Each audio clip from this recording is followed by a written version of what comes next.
Oke, tadi kita sempat eh, ada masalah ya. Ya, mudah-mudahan bisa sekarang.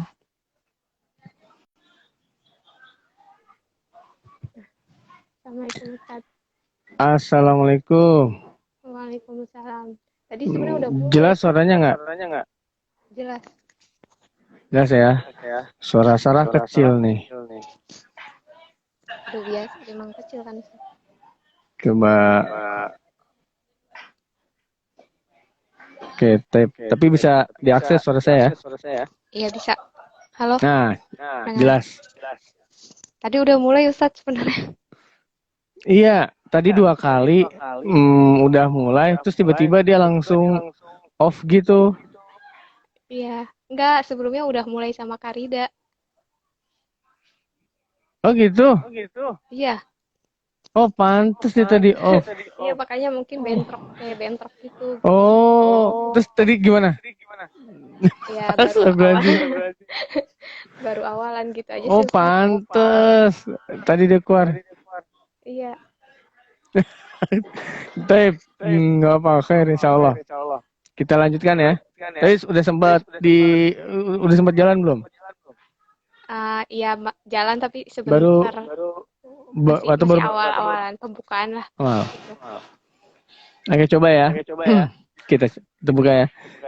Bismillahirrahmanirrahim. Alhamdulillahirabbil alamin wassalatu wassalam ala nabiyina Muhammad wa ala alihi washabihi wa man tabi'ahum bi ihsani ila yaumiddin amma ba'du. Alhamdulillah teman-teman BBS sekalian, kita berjumpa lagi ya untuk yang kesekian kalinya, dan untuk yang kesekian hari Sabtunya di kesekian topiknya, yang topiknya masih random, jadi mungkin orang bingung ini ngeliat kemana sih naranya, apa aja dibahas. Nah, hari ini kita bareng sama Kak Sarah nih. Ini ada yang menarik ya. Kak Sarah itu di satu sisi sebagai praktisi, dan praktisi apa? Nah, nanti kita kupas. Di satu sisi juga pelaku. Nah, pelaku apa? Nanti juga kita kupas. Jadi kita hari ini kita akan bicarakan mengenai pendidikan. Nah, karena kalau kita lihat, sepertinya pendidikan itu mengalami pergeseran yang cukup signifikan. Mungkin sejak zaman dulu kita sekolah, ya, zamannya Kasara, zamannya saya itu sudah berbeda. Ditambah yang kita rasakan sekali di masa pandemi seperti ini itu juga jauh berbeda. Dan itu sangat terasa gitu. Sampai kalau kita lihat di medsos ya, ada beberapa meme tentang pendidikan sekarang. Tapi sebelum kita masuk ke sana, nah kita kenalan dulu dengan Kak Sarah nih. Kak Sarah, apa kabar? Alhamdulillah sehat Ustaz. Oke, Kak Sarah, kalau boleh tahu sekarang aktivitasnya apa aja nih? Kita sih ya seperti biasalah kerja, terus juga ya sambil ada organisasi juga, terus sama di rumah lah gitu Ustaz. Kak Sarah suaranya jauh nih. Halo. Nah, itu jelas. Kayaknya harus dideketin. Ya Nih, jadi gimana? Apa aja aktivitasnya sekarang? alhamdulillah sih masih kerja, terus juga ada kayak organisasi juga masih ada, sama ya paling di rumah gitu aja sih Ustaz. Ini kalau bicara organisasi, Kak Sarah ini pengalamannya cukup banyak juga nih organisasi nih. Dari mulai wakil ketua, bendahara, terus kemudian itu semuanya kalau tidak salah di kampus ya. Iya Ustaz. Alhamdulillah hampir semuanya sih dari kampus sih Ustaz. Mulai dari kampus ya. Tapi waktu sebelum sekolah sendiri, sebelum kuliah maksudnya, di masa sekolah ikut organisasi nggak? Kan di sekolah juga ada tuh. Maksudnya sekolah yang SMA gitu Ustaz. Iya, betul. Atau mungkin SMP bisa, atau kalau TK nggak apa-apa kalau udah organisasi. Kalau SD SD Hmm. nggak ikut sama sekali sih. SD nggak ikut. Terus kalau SMP pas paskib, terus SMK rohis sih terus Ustaz. Ya paling baru ngerasa banyaknya sih selama kuliah aja sih Ustaz. Kalau Oke, kalau kuliah. sekolah itu ya paling satu-satu aja gitu. Ini ada yang menarik nih dari Kasara nih di masa sekolahnya nih. Kasara ada pesan dulu nih. Kasara mic-nya harus dideketin. Jangan jauh-jauh nanti kangen. Cia. Siap, siap. Yang kangen mic-nya. Nih, Kasara itu ternyata sekolahnya SMK ya, atau STM kali ya. Iya betul. Lebih Nah, tepatnya saya. jadi di sekolah itu banyaknya laki-laki, perempuannya hanya segelintir. Bener ya, Kasara ya? Iya betul. Tapi kalau sekarang udah enggak sih Ustadz. Kalau sekarang udah banyak lah perempuannya gitu. Kalau dulu mungkin masih ya sekelas itu 10 orang tuh udah paling banyak banget tuh, udah paling banyak Oh banget gitu. lah gitu. Ya, gitu. Kalau sekarang gimana? Kalau sekarang lebih banyak. Berarti kalau dulu itu 10 tuh udah paling banyak banget gitu ya. Iya, gitu. Kalau Dan sekarang Kasara udah boleh ada banyak. gimana? Iya, iya enggak iya maksudnya kalau sekarang mungkin udah kayak bukan kelihatan STM lagi gitu, tapi udah kayak ya SMK biasanya lah gitu. Kayak SMA gitu. Gitu. Kayaknya Kasara bener deh, mic-nya jangan jauh-jauh deh. Iya, iya, iya. Kebiasaan emang. Oke, biasa. Oke, Tep. Kasara, jurusan sekarang kuliah ngambil jurusan apa? Udah lulus sih. Sebelumnya pas Waktu kuliah kuliah, jurusannya sorry. manajemen informatika. Manajemen informatika. Iya, Oke. betul. Terus sekarang ngasdos ya, ngajar ya, Kenapa Ustaz? ngajar. Sekarang ngajar. Oh, lebih tepatnya sih ngebantu dosen sih Ustadz gitu, ngebantu dalam Oke. hal pengajarannya praktikumnya gitu Ustadz. Ngajarnya matkul apa? Matkulnya ya random sih kadang sebenarnya matkulnya applikom gitu, cuman ya kadang kalau yang lain kadang suka ada yang minta bantu kayak teknologi informasi kalau nggak salah, nah itu teknologi informasi terus sama apa ya, ya masih tapi masih masih dalam bidang IT-nya gitu juga sih Ustadz. Oke, IT. Iya. Tadi sebut random ya. Random itu arti lain dari multi talent bukan ya? Enggak, jadi kan ya jadi curhat nih ini ya. Maksudnya jadi kan kalau misalnya Aplikom itu apa ya, dia kan karena mungkin dia bidangnya kan lebih luas gitu. Maksudnya luas juga gitu dalam materi-materinya kan.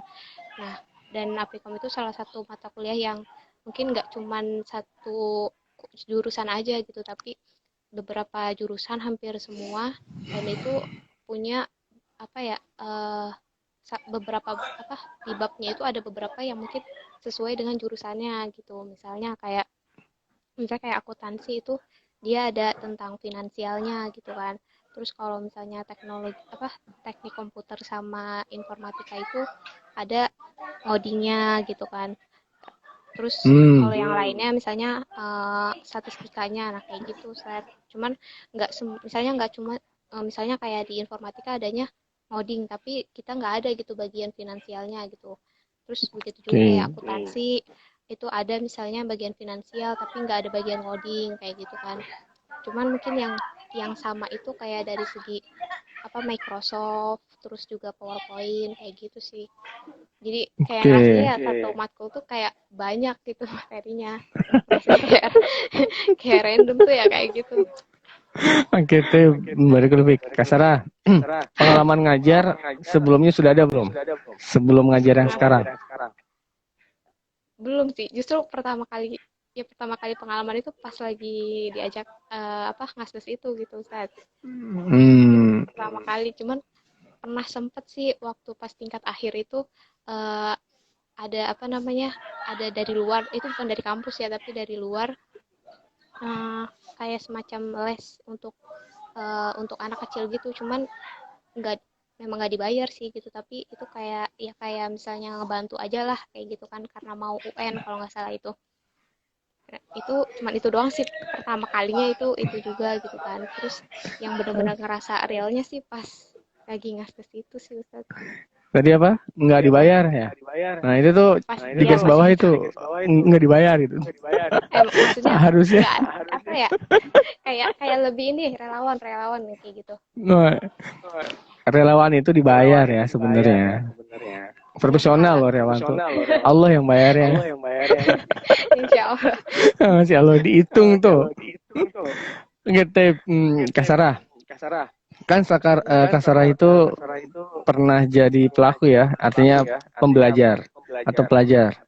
Nah, terus sekarang juga sebagai pengajar. Oke. Ini kan dua dunia yang berbeda nih. Udah gitu eh, sekarang itu sebelum pandemi kita masuk kepada apa namanya era 4.0 atau 4.0. Nah, di mana pendidikan itu sudah mulai berubah. Kalau kita bicara panjang masalah sejarah misalkan, kita coba tarik ya. Dari mulai sebelum revolusi industri, kemudian sampai kepada revolusi industri, itu kan ada perubahan signifikan tuh, termasuk dalam dunia pendidikan. Iya. Nah, ketika bicara pendidikan di 4.0 itu semuanya akan berubah serba digitalisasi. Bahkan eh, saya pernah beberapa kali menghadiri waktu itu acara yang di seminar yang diadakan oleh ITSMI ya, kerjasama dengan Asosiasi Perguruan Tinggi Swasta Indonesia, bahas tema 4.0. Jadi mereka sudah memprediksi nanti mah belajar akan tanpa gedung. Nah, sekarang ternyata itu terjadi dan secara radikal perubahannya. Sebutlah karena pandemi. Nah, menurut Kasara ya, dengan hal tersebut, oke, itu bagaimana? Apakah kita terlalu prematur, misalkan, atau memang sudah saatnya kita masuk di era itu karena memang sudah masanya? Orang lain mungkin bukan bahas tentang 4.0 lagi, tapi sudah lebih lagi. Nah, atau memang ada hal-hal yang tersendiri gitu. Karena pada prinsipnya pendidikan itu mempunyai karakter masing-masing setiap tempat. Nah, gimana menurut Kasara? Sebenarnya sih semenjak pas ada pandemi ini Maaf gitu. Kasara, ngingetin ada yang kangen. Mic-nya. Halo halo. Ya, ya udah. Iya. Sebenarnya sih kalau dari pandemi ini gitu ya Ustaz, itu tuh kayak ngingetin gitu sama termasuk untuk diri sendiri juga kan gitu, dan pernah ingat waktu itu ada dosen saya gitu udah almarhum sih gitu. Beliau Rahimahullah. tuh Rahimahullah. apa ya, pernah kayak dia cerita gitu tentang eh, proses pendidikan gitu kan, dan dari segi pembelajarannya lah gitu. Nah, beliau tuh cerita kayak misalnya iya ya, kapan ya gitu Indonesia itu bisa kayak, maksudnya bisa kayak luar negeri, kayak kamu belajar nggak usah datang ke sekolah gitu, nggak usah datang ke sekolah, tapi ya udah cukup di rumah, terus masing-masing di rumah, dan ya udah cuman pakai apa ya, pakai layar gitu kan. Itu sebenarnya itu belum, beliau tuh ngomong itu belum lama gitu kan, maksudnya ya sekitar setahun atau 2 tahun sebelumnya lah gitu. Nah ternyata pas ada pandemi ini tuh kayak langsung, oh iya ya, kayak kejadian, dan ternyata maksudnya teknologi tuh secepat itu gitu loh. Dan apa namanya, ya kita yang sebagai, mungkin kita yang sebagai pelaku juga ya mau nggak mau memang harus beradaptasi juga gitu kan, karena ya mau gimana gitu, kalaupun kita nggak ikut, maksudnya kalau kita nggak bisa beradaptasi dengan keadaan gitu kan, yang ada kita malah apa namanya, ya nggak nggak terbawa lah gitu, atau enggak, apalagi pendidikan sendiri kan itu kayak yang benar-benar nomor satu juga kan gitu, maksudnya benar-benar diutamakan lah gitu, termasuk untuk kemajuan negeri juga kayak gitu. Nah pas ya gitu sih, pas ada pandemi ini juga sebenarnya mungkin banyak banget ya Ustadz, kayak plus minusnya kayak gitu, dan yang dirasain pun macam-macam lah kayak gitu, dari segi mungkin kayak kayak langsung ditantang untuk wah harus punya metode baru nih, dan mau nggak mau yang Oke. nggak, maksudnya yang belum bisa untuk apa namanya, go maksudnya go digital pun mau nggak mau ya harus bisa untuk hal itu gitu sih Oke. Jadi saya garis bawah ya, mau tidak mau kita ditantang untuk bisa seperti itu gitu dalam ya. konteks digitalisasi. Oke. Berarti kan ada paksaan dalam tanda kutip ya. Kebayang ya, kalau sesuatu yang sifatnya dipaksa itu dua aja kemungkinannya. Kalau nggak berjalan hancur. Nah, itu aja. Ya kan? Coba, kalau nggak berhasil berarti dia hancur. Kita maksa sesuatu. Atau misalkan kita sebutlah itu prematur. Bayi misalkan kalau dia lahirnya prematur tentu berbeda dengan lahir normal. Ya enggak? Nah, apakah Iya. ini kemudian berlaku gitu untuk hal ini, untuk sekarang? Atau misalkan kira-kira kita berada di mana nih? Berhasilkah atau hancur? Nah, atau ada yang lain? Gimana Kak Sarah kira-kira? Kalau menurut saya sih kayak masih dari segi ya mungkin ada sebagian yang udah bisa maksudnya udah emang mungkin sebelumnya udah mempersiapkan gitu kan Ustaz, tapi ada yang di sisi lain pun ada gitu yang benar-benar dia masih belum bisa mempersiapkan gitu, maksudnya belum siap lah gitu kan. Cuman ya mau gak mau ya maksudnya dia pun mencoba, ibaratnya kalau kata bayi itu ya kayak mulai merangkak lah gitu kan, mulai merangkak untuk gimana nih cara eh, yang udah bisa pun, maksudnya yang udah bisa digital pun itu dia bisa mengimplementasikannya juga gitu. Contohnya mungkin kayak dari segi apa namanya kayak WA gitu kan. Nah mungkin kalau dari WA sendiri kan kalau untuk misalnya kalau untuk yang kuliah itu udah biasa gitu kan, untuk apa namanya belajar atau enggak kerja kelompok lewat WA lah gitu. Nah untuk yang di bidang SD ini mungkin kan belum belum biasa gitu sebelumnya gitu kan, tapi karena melihat wah kayaknya ini lebih mudah gitu untuk tidak pakai aplikasi WhatsApp gitu kan, akhirnya ya udah kita coba pakai yang WhatsApp dulu kayak gitu. Nah mungkin ada lagi juga gitu orang yang udah maksudnya bidang yang udah biasa dia Oke. sampai apa namanya sampai dia pun mau menciptakan sebuah aplikasi atau enggak software yang bisa apa namanya memenuhi pembelajarannya gitu. Nah, jadi kayak mungkin ada yang di sisi lain yang dia bisa berkembang tapi di sisi lain dia masih baru mau mencoba lah kayak gitu. Oke, Kak Sarah. Eh, ini menarik ya. Tapi sebelum kita menarik yang itu, ini lagi mic-nya dijaga. Pakai tape, Kak Sarah.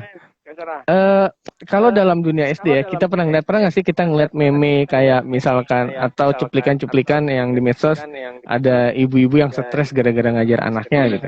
Itu kan digital ya, sampai ada yang Ya. mungkin potongan dari screen capture-nya emak-emak yang marah ke guru gitu, misalkan udah gue bayar loh gitu, tapi cuma begini aja, atau misalkan di stres sendiri gitu, atau yang potongan video ada ibu yang lagi marah-marah stres ngajarin anaknya. Nah, itu kan tingkat SD. Oke, rata-rata tingkat SD. Nah, apakah pertanyaan dua ya?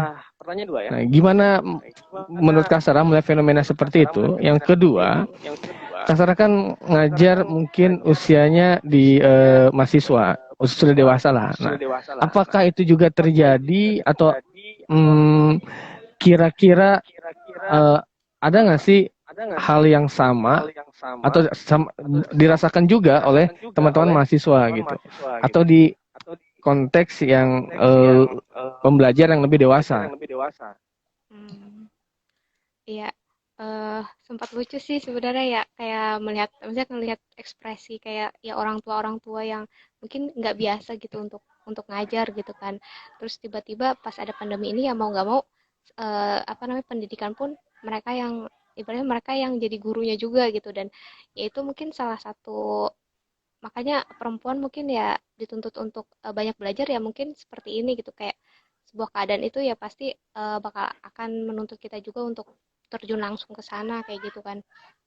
Nah pas itu tuh eh, pasti banyak sih orang tua yang mungkin kayak ngerasa ngeluh gitu kan, kayak saya pun kayak ngelihat dari saudara gitu kayak maksudnya anak-anaknya yang mungkin nggak biasa dia ajar terus dia harus ngajar itu kayaknya susah banget gitu, kayak harus pakai metode apa, harus pakai cara yang kayak gimana supaya apalagi namanya anak kecil kan misalnya gitu kayak SD kayak gitu kan, mungkin mereka juga kayak butuh dorongan dari temen atau enggak, misalnya kayak kalau misalnya guru kan mungkin punya metode sendiri gitu kan untuk mengajak siswanya gitu. Nah, untuk orang tua mungkin yang belum terbiasa tuh kayak harus gimana ya gitu, dan eh, pasti beda gitu kan cara untuk dia ngajak belajar sama misalnya atau ngerjain pekerjaan rumah lah kayak gitu. Nah, itu eh, apa namanya ya, cukup cukup susah sih, maksudnya cukup banyak yang Oke. mengeluhkan itu gitu kan. Nah, pas kalau untuk pengalaman di apa namanya di mahasiswanya, tingkat mahasiswanya mungkin karena kan apa namanya megangnya itu kan mata kuliah yang mungkin dia masih masih untuk mahasiswa yang baru masuk kan, saat Oke, kayak semester satu semester 2 kali ya. iya ya kebanyakan semester satu semester 2 lah gitu, yang dimana dia masih baru baru masuk kampus gitu. Nah, itu cukup ya cukup jadi tantangan kita sebagai pengajar pun, cukup jadi tantangan juga gitu. Ibaratnya kayak gimana nih ya anak-anak supaya apa namanya supaya bisa atau supaya paham kayak gitu kan. Apalagi misalnya dari kuliah misalnya dari SMA ke kuliah itu kan pasti butuh adaptasi juga kan gitu. Terus tiba-tiba dia harus paham nih materi ini. Belum lagi kalau misalnya ternyata jurusan dia itu salah, maksudnya jurusan dia itu nggak sesuai sama jurusannya misalnya gitu kan. Oke. Terus nah itu kayak misalnya ada sih mahasiswa tuh kayak yang ngeluh gitu, kayak mungkin masalah jaringan, terus juga masalah kayak teknisnya, misalnya kayak penggunaan softwarenya itu gimana, terus juga dari segi apa ya, mungkin dari penyampaian materi juga gitu kan. Kayak misalnya dia butuh yang benar-benar secara visualnya tuh gimana sih gitu, dan secara praktiknya tuh kayak gimana sih gitu. Oke. Gitu. Hmm. Nah, ini ya perlu dicermati juga ya tentang gaya ajar ya tentunya. Kan ada orang yang memang modelnya belajar itu dia harus benar-benar visual gitu ngelihat kan.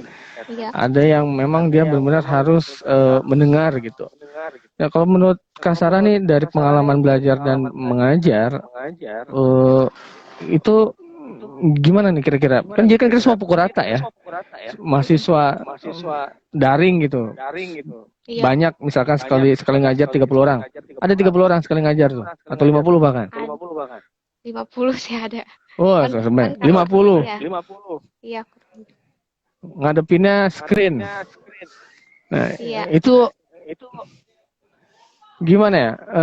Efektif nggak? Atau misalkan memang ayo udah jalan aja gitu? Atau memang ini kayaknya ada something loose nih, ada sesuatu yang hilang apa gitu? Kurang efektif sih kalau menurut saya, Ustaz. Karena ibaratnya dari segi waktu aja tuh kita berkurang sangat jauh gitu. Kalau misalnya tatap Oke. muka itu kan praktikum itu kan kurang lebih 4 jam gitu kan. 4 jam itu benar-benar kita bisa, maksudnya bisa secara langsung gitu kan prakteknya gitu. Nah, kalau misalnya selama daring ini kan apa namanya ya paling itu pun nggak setiap minggu kita ketemu pakai tatap muka gitu, pakai apa pakai Zoom kayak gitu, tapi kadang juga cuman kayak ngasih apa materi aja gitu kan. Jadi mahasiswa tuh kayak ya Hmm. udah cuma belajar sendiri kayak gitu. Nah, pun juga ketika kita tatap muka, maksudnya secara apa namanya secara pakai Zoom gitu, itu tuh paling waktunya maksimal tuh 1 jam gitu kan. 1 jam, dan itu pun mungkin lebih kebanyakan kayak ya udah cuman kayak ngasih tahu nih praktiknya tuh lewat apa layar screen, terus secara teori sedikit dan ada pertanyaan segala macam udah gitu. Jadi kayak nggak bisa, kita tuh nggak bisa ngelihat langsung mahasiswanya tuh bener-bener bisa praktik atau enggak kayak gitu kan. Hmm. Apalagi ya apalagi kan misalnya kayak mungkin dari perangkatnya itu misalnya ada yang beda-beda gitu kan, ada yang mungkin dia pakai yang versi yang lama, ada yang versi yang udah lebih baru lagi kayak gitu. Banyak sih kendalanya kayak gitu, makanya pas waktu kemarin itu mungkin baru pertama juga gitu kan kanker tuh, kayak baru oh gimana nih caranya daring gitu kan. Terus sempat kayak bingung gimana, sama dosennya pun sampai kayak pakai apa ya gitu. Terus akhirnya ya udahlah kita coba pakai video gitu, jadi kita bikin video tutorial gitu kan, bikin Hmm. video tutorial, terus ya semoga bisa membantu sih gitu. Nah, alhamdulillah gitu dari situ tuh mahasiswa juga ya setidaknya masih bisa terbantu lah, dan mungkin kalau dari di Sarasen sih kayak mikir kenapa mau nonton tutorial gitu, padahal kan di YouTube juga banyak gitu kan Banyak. materi-materi lain gitu. Nah, itu kayak mungkin maksudnya kalau Sarasen sih berpendapat kayak oh mungkin mereka nerima dari segi gimana kita cara menyampaikannya, dan ibaratnya pasti beda lah gitu dari orang yang mungkin udah memang sama gitu kan ada di situ, dan sama yang kayak di YouTube kan mungkin secara itu kan untuk umum gitu kan, benar-benar untuk umum banget gitu kan. Nah kayak gitu. Oke. Tapi teman-teman, sekarang kita sapa dulu ya. Ini jazakumullah khairan kasiran yang telah hadir, bergabung sama kita. Nah, bagi yang ingin berpartisipasi, ikut nimbrung obrolan kita, itu silakan aja langsung di kolom komentar ya, atau misalkan ada hal yang ingin kita bahas bareng, kita diskusikan, kitanya itu silakan. Tapi jangan nanya yang lain ya ke Kak Sarah, nanyanya seputarin aja. Penanya yang lain di belakang aja. Nah, bagi yang mau DM Kak Sarah sebelah sini, IG-nya ini sebelah sini, WhatsApp-nya, anggap aja lah ada gitu. Oke, Taib. Kak Sarah, eh, ini juga menjadi perhatian juga nih. Sekarang kan di era judulnya itu era pandemi ya. Jadi kayaknya nih ada kemiripan antara era pandemi dengan 4.0. Ya, dalam sisi ini, artinya sama-sama digitalisasi. Yang terjadi adalah di era pandemi ini semuanya akhirnya digitalisasikan secara serentak. Dan itu pukul rata. Bahkan sejak TK gitu ya, sejak TK. Iya. Sampai mahasiswa. Nah, kira-kira apakah memang begitu konsep pengajaran atau pendidikan di 4.0 itu, yang lebih tepatnya mungkin yang semua jadi serba komputer, serba digital, serba online, atau memang begitu konsepnya? Menurut Kak Sarah gimana? Ya kalau kita mau merujuk ke digital sih, namanya digital gitu kan pastinya menggunakan teknologi gitu, menggunakan teknologi. Hmm. Cuman kalau menurut persepsi sih kayak teknologi juga kan butuh butuh apa ya, ibaratnya butuh data, butuh apa namanya, ya gimana user itu menggunakan kayak gitu kan. Nah itu gimana caranya, mungkin nggak cuma sekedar kayak ini teknologi ada gitu, tapi butuh adanya edukasi juga kan, edukasi dari Oke. penggunaan teknologinya itu gitu. Contohnya ya kayak dari maksudnya orang-orang yang mungkin ada di, maksudnya nggak biasa menggunakan teknologi, tapi ya ketika menggunakan teknologi itu harus secara bijaknya itu seperti apa gitu, dan cara menggunakan apa untuk pembelajaran itu yang kayak gimana. Nah kayak gitu kan contohnya gitu, lebih ke persiapannya sih gitu. Kalaupun kita apa untuk 4.0 sendiri itu memang udah ada gitu sejak tahun berapa ya. Nah pokoknya semenjak Sarah pas di SMK pun itu udah maksudnya udah maksudnya udah pernah diomongin lah gitu tentang masa depan yang ya tentang digital gitu, semuanya serba digital gitu. Cuman ya dilihat lagi gitu dari persiapan kita, karena ya persiapan itu kan yang paling utama gitu kan, dan persiapan juga nggak cuma sekedar ada softwarenya atau ada teknologinya gitu, tapi dari edukasi buat si usernya pun itu perlu banget kayak gitu. Jadi apakah Oke, orang itu udah siap atau belum kayak gitu. udah siap atau belum? Berarti harusnya di jenjang itu harusnya dipilah dong. Kalau bicara sudah siap atau belum saja. Ya artinya seperti TK, anak SD, anak SMP, anak SMA. Dalam konsep ini apakah memang, nah, kira-kira menurut Kak Sarah, apakah memang mereka sudah siap untuk itu? Atau memang mereka harusnya ada dengan cara yang berbeda gitu? Atau memang sudah aja pokoknya kalau sudah 4.0 ya harus digital semua. Itulah ciri-ciri kemajuan pendidikan suatu bangsa misalkan. Apakah yang begitu? Ya mungkin perlu ada metode gitu, tergantung tadi ya, kayak misalnya kalau TK itu sebenarnya dia kalau misalnya secara tatap muka langsung itu apa aja sih yang poin-poin penting yang bisa ngebangun karakter dianya atau membangun pola pikir mereka tuh seperti apa gitu. Nah terus juga misalnya dari tingkat SD atau SMP juga itu apa namanya, dia tuh maksudnya cara atau buat dapetin pola pikirnya ini itu gimana gitu kan. Nah pasti kan beda-beda ya, tiap umur itu kan pasti beda-beda tuh. Nah mungkin dari situ barulah bisa tercipta apa ya, teknologi yang mungkin sesuai dengan apa tadi yang sesuai dari jenis-jenis tadi gitu, Jenjang. jenis-jenis Oke. jenjang tadi gitu. Jadi mungkin cukup sulit gitu ketika kita samakan sama rata untuk misalnya bidang apa jenjang yang kuliah sama jenjang yang TK. Saya TK juga pakai jenjangnya yang sama kayak kuliah gitu. Pasti kan yang bakal lebih kompleks itu kan sebenarnya yang mahasiswa gitu kan, atau enggak kayak dari segi bahasanya lah gitu, bahasa atau user friendly-nya. Nah itu kan pasti berbeda juga kan gitu. Oke, teh bro. Cuman Ya, ada cuman Oke, gimana Kak Sarah? ya cuman karena mungkin karena pandemi ini kan kita juga nggak bisa diprediksi gitu kan, tapi di luar kendali kita juga gitu.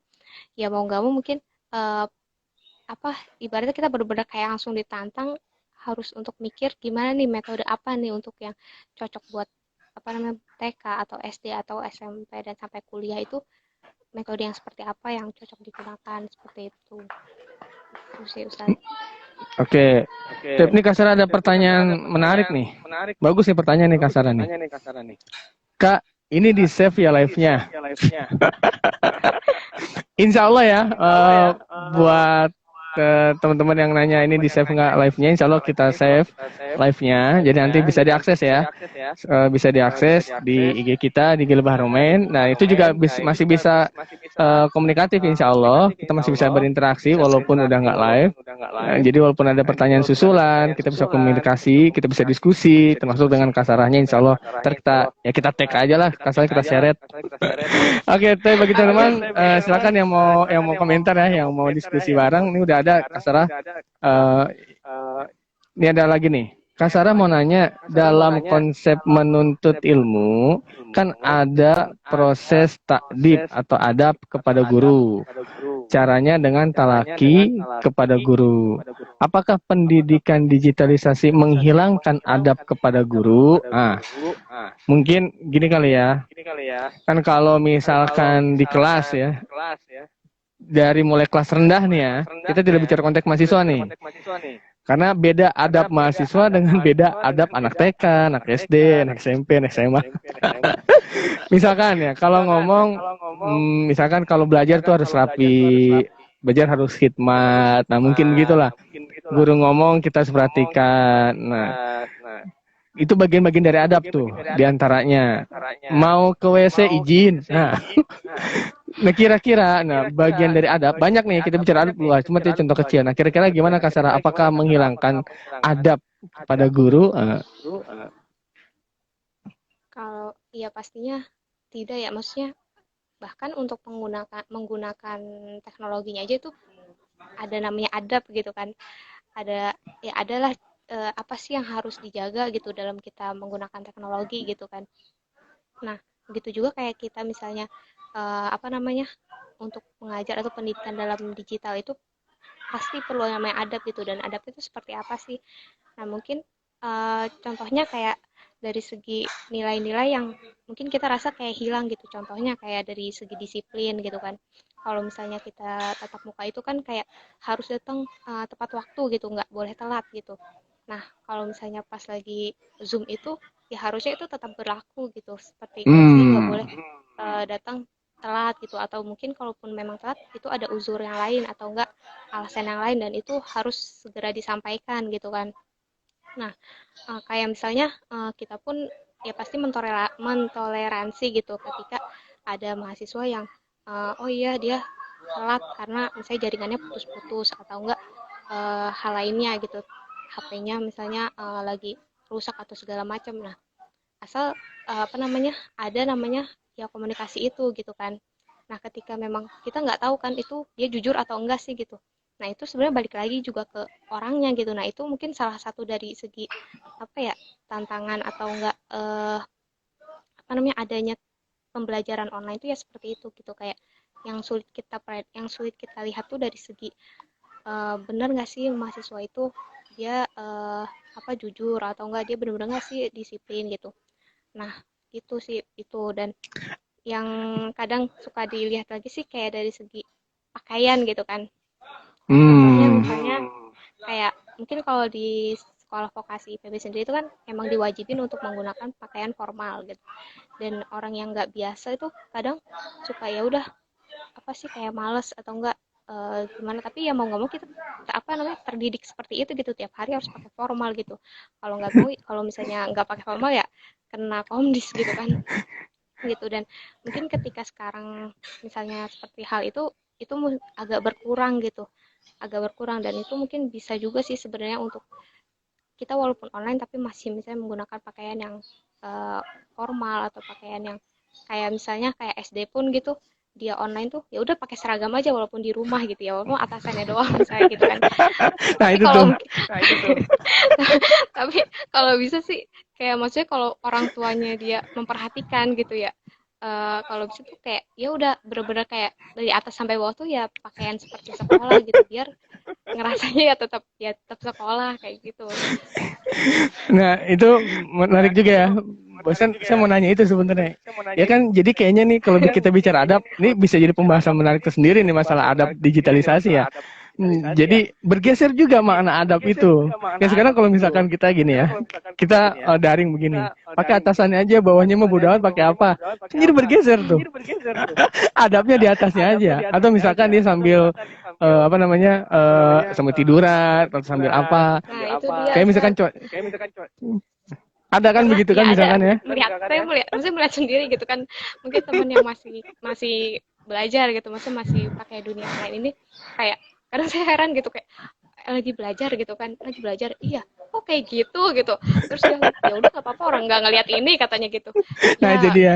ya emang dosen nggak ngelihat, tapi kan ada yang melihat juga gitu, maksudnya ya demi kebaikan Terus juga gitu kan, gitu. atau berubah gini, ingin nggak sih waktu itu pernah ada kasus kan, bukan kasus, ini fenomena juga, waktu yang lagi mahasiswa lagi pada demo kan, ya ternyata dia lagi ujian. Awalnya dia nggak mau buka videonya, pas lagi dosennya maksa harus buka, ternyata lah kamu lagi demo katanya. Akhirnya berjalan lah itu Iya ujian sampai seperti demo. Nah itu. itu bagian dari adab digitalisasi tuh. Mm-mm. Aduh, Iya. masya Allah. Jadi kita berubah lagi nih, bergeser nih Kasarah nih. Nah, ini Iya. Kasarah, ini pertanyaan lagi nih Kasarah nih. Kasarah, bagaimana pandangan kakak selain dituntut untuk tahu digital, ini salah nggak salah udah dituntut aja nih. Selain dituntut untuk tahu digital, seberapa penting peran orang tua buat mendidik anak-anak SD, SMP, SMA? Dan efek sampingnya anak-anak lebih cenderung cari senang-senang digital kah? Tanya. Jadi maksudnya selain dituntut untuk tahu digital, nah kira-kira orang tua punya peran itu seberapa penting untuk mendidik anak-anaknya? Berarti mungkin nilai-nilai yang lain ya, selain Mm-mm. pokoknya harus tahu cara online begini, harus tahu cara, nah mungkin begitu. Gimana Kasara? Sama efek sampingnya mungkin, gara-gara udah tahu gadget misalkan, dia udah bisa mengoperasikan, asik aja tuh dia jadi surfing kan, jadi berselancar di dunia maya. Nah gimana kira-kira? 2 poin berarti tuh. Iya, yang pertama seberapa penting peran orang tua sih pasti sangat penting ya, bahkan nggak cuman, Cek. maksudnya nggak saat nggak digital pun itu sangat penting gitu. Kenapa? Karena ya eh, selama sehari pun itu kan anak itu kan pasti sama orang tuanya gitu kan, lebih maksudnya waktu lebih banyak pun sama orang tua. Dan biasanya anak itu bakal ngelihat apa sih yang di orang tuanya lakukan gitu, maksudnya contoh-contoh apa yang kayak kebiasaan-kebiasaan itulah gitu. Contohnya kayak kalau dulu tuh orang tua saya kayak misalnya kalau siap ujian itu pasti mama saya tuh kayak nemenin untuk tanya jawab gitu, tanya jawab untuk apa namanya, ya sekedar walaupun kita sambil main-main gitu kan, tapi kayak tetap dikasih pertanyaan terus pertanyaan jawab, tapi ya itu sangat berpengaruh tuh. Dan itu hal apa ya, bisa apa kayak membentuk karakter sendiri sih, bahwa oh iya ya ternyata apa namanya orang tua juga kayak gini saya gitu. Terus kayak setiap mau ujian tuh ya harus dipersiapin kayak gitu kan. Dan itu kan menandakan bahwa orang tua tuh kayak apa namanya, oh dia juga peduli kalau anaknya lagi ujian, nggak mau ujian gitu, dan dia membantu untuk mempersiapkan itu gitu. Nah, mungkin hal kecilnya misalnya seperti itu gitu. Jadi nggak cuman ya namanya memberikan semangat atau doa itu kan itu udah memang diharuskan gitu kan, udah pasti Tuh. gitu. Tapi hal-hal yang secara bisa dilihat sama anak itu yang lebih penting juga gitu. Karena ini sih contohnya untuk anak kecil ya, misalnya untuk yang segi ya SD atau SD SMP lah gitu. Karena itu kayak apalagi di umur segitu tuh kayak itu bisa menjadi hal yang anak itu bakal ingat sampai ketika dia dewasa gitu. kayak gitu. Nah, kalau ketika memang dewasa itu kayak gimana? Contohnya kayak misalnya mahasiswa mungkin yang dia jauh sama orang tua gitu. Nah, itu sih kalau menurut saya sih kayak pasti penting juga contohnya dari segi supportnya gitu kan, support dan saya sering menanyakan gitu gimana ujiannya seperti apa kayak gitu. Terus juga dari segi digitalnya uh, namanya kalau makanya kita mungkin sebagai apa ya sebagai manusia juga kayak dituntut untuk selalu upgrade gitu jadi nggak cuman teknologi yang dituntut untuk diupdate terus tapi kita juga sebagai manusia harus mau untuk diupdate kayak gitu Nah, cakep. Sepakat tuh. nah kayak gitu sih jadi ya kita ya sebagai orang tua ya harus harus mau update dan terutama sih untuk gimana sih caranya untuk menggunakan media teknologi itu yang sebenarnya atau yang apa ya yang nggak berlebihan gitu untuk anak kayak gitu. Saya boleh gitu untuk untuk game gitu kan boleh, tapi ya ada waktunya gitu. Jadi jangan sampai kayak oh iya gunain teknologi untuk belajar terus gitu. Kan orang juga pasti Wah, frustasi atau pusing gitu kan. Jadi ada waktunya sih gitu. nih cakep nih Kak Sarah nih. Ini udah cocok jadi orang tua nih. Tinggal cari orang tua satu lagi. Belum. Ini masih teori aja Ustaz. Belum praktek makanya mungkin ya yang udah berpengalaman seperti Ustaz itu lebih pengalaman kan. Aduh. Oke, Kak Sarah, ini emang pandemi ini menarik nih. Coba kita lihat nih ya, Kak Sarah nih ya, kita lihat nih pandemi. Sektor apa di pandemi ini yang belum berjalan? Kira-kira? Pariwisata sudah. Maksudnya yang belum berjalan secara seperti biasa gitu kali ya. Ya, betul. Yang normal maksudnya. Kita coba ya, kita coba list nih. Di pandemi ini pariwisata berjalan normal, tidak digitalisasi kan? Orang mau ya hanya sebagian aja kan nggak mungkin orang mau nginep aja gitu, mau pelesiran aja. Nge-mall juga udah jalan, ya nggak sih? Ya nggak mungkin kan orang walaupun ada all shop tetap aja nge-mall, ya nggak? Terus kira-kira bidang lainnya apa yang belum berjalan lagi? Nah, tapi menariknya pendidikan itu belum berjalan normal. Ini ya di pandemi ya. Kalau memang anggaplah kemarin-kemarin juga kita habis melakukan hal yang normal kan, tidak pakai digital kan, yang jadi hari libur nasional tuh, ya kan?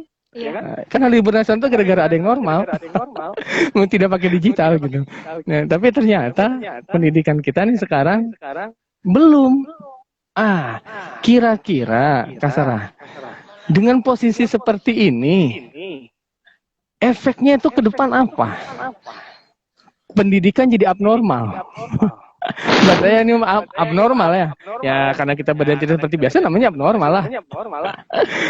Terutama ya di generasi kita kan generasi bangsa ya, anak muda. Ya kasar dan teman-teman lah. Saya mah antara muda enggak, tua enggak gitu.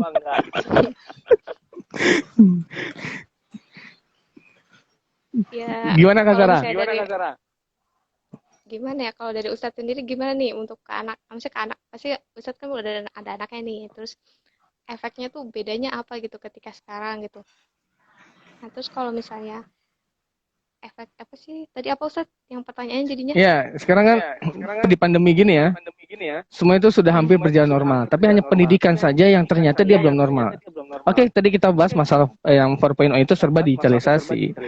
Nah, tapi kan ternyata ada hal-hal yang saya garis bawahi tadi ya, itu tidak bisa begitu. Ya, anak TK misalkan gimana coba anak TK dia harus ada pendidikan karakter. Bagaimana cara yang mendidik karakter dengan digitalisasi? Kan itu kan kocak ya. Emaknya atau anak SD lah. Emaknya aja udah senewan duluan, bagaimana ingin menunjukkan bahwa itu karakter yang baik. Udah gitu, guru itu kan digugu dan ditiru. Lah, digugu dan ditirunya ngelihatnya HP kayak gini kita sekarang nih misalkan atau laptop. Apa yang mau digugu dan ditirunya gitu. Nah, dengan bentuk yang seperti ini kira-kira pendidikan ke depan ya. Kalau ini kita dua sudut pandang berbeda ya. Kak Sarah dengan kemilenialannya, saya dengan ketidakjelasannya. Nah, kira-kira ke depan ini nasibnya gini. Kebayang Mas ya, kalau kita begini terus sejak awal gitu. Maksudnya sejak awal tuh dari mulai TK sampai usia mahasiswa, begini aja terus kita pola belajarnya gitu. yang paling susah tadi sih Ustadz, kayak bener kayak pembentukan karakter gitu ya. Pembentukan karakter itu kan apa, mungkin secara teori ya dia paham gitu secara teori, tapi kan namanya karakter itu kan kadang harus kita real melihat langsung gitu kan. Contohnya kayak nggak boleh nyontek gitu.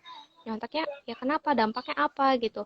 Nah itu kan kadang kan kalau misalnya dosen atau guru kan pasti punya cara sendiri kan, gimana sih caranya supaya anak ini tuh terlatih jujurnya gitu kan. Kayak misalnya contohnya kayak eh, dulu tuh apa ya, pernah tuh bener-bener ditantang, maksudnya bener-bener nggak boleh nyontek sama sekali. Sekali nyontek tuh dia harus di apa, kalau misalnya dia bisa jawab tuh dia dites, beneran dites di apa, di papan tulis gitu kan, jawabannya gimana gimana, caranya kayak gimana gitu. Kalau dia nggak bisa atau caranya salah, itu misalnya harus apa namanya, ya ada punishmentnya lah kayak gitu. Nah kalau sekarang kan kayak misalnya ya bisa nggak bisa, maksudnya kita juga nggak tahu gitu mereka ngerjain tugas tuh bisa tapi karena benar bisa sendiri, eh, atau misalnya nyari yang lain gitu kan. Itu juga kan susah ya pendidikan itu gitu. Jadi kayak dari segi apa namanya, kejujuran itu juga cukup sulit gitu untuk mengajarkan hal itu gitu. Jadi lumayan agak susah sih gitu. Dan kalau misalnya terus kayak gini dan Ini, itu tadi belum terpecahkan gitu, metode apa sih yang buat bisa kita apa ini namanya, kita gunakan sebentar ya. ya saat Lagi di depan lagi ada. Nah, kita pindah dulu bentar. Oh, lagi ada yang ngehajatan. Oke. Tapi eh Kasara? ya. Tapi memang ya mungkin dilema kali ya. Kalau saya boleh ambil kesimpulan ya, tadi yang Kasara jelaskan. Ya memang mau gimana lagi, mungkin di satu sisi terutama di pandemi ini orang masih was-was. Ya. Tapi satu sisi lain kita punya tantangan pendidikan dasar. Tapi saya jadi ingat begini nih. Sama nggak sih? Kalau misalkan kita tarik ke belakang gitu jauh ya, zaman sekarang dengan konteks yang berbeda ya, dengan konteks yang berbeda, dengan zaman dulu kita ketika masa penjajahan Belanda. Kan nggak, pribumi nggak boleh sekolah tuh, hanya orang tertentu saja. Tapi ya, itu nggak usah dibahas lah, nggak usah jawab. Ya karena ada kemiripan aja.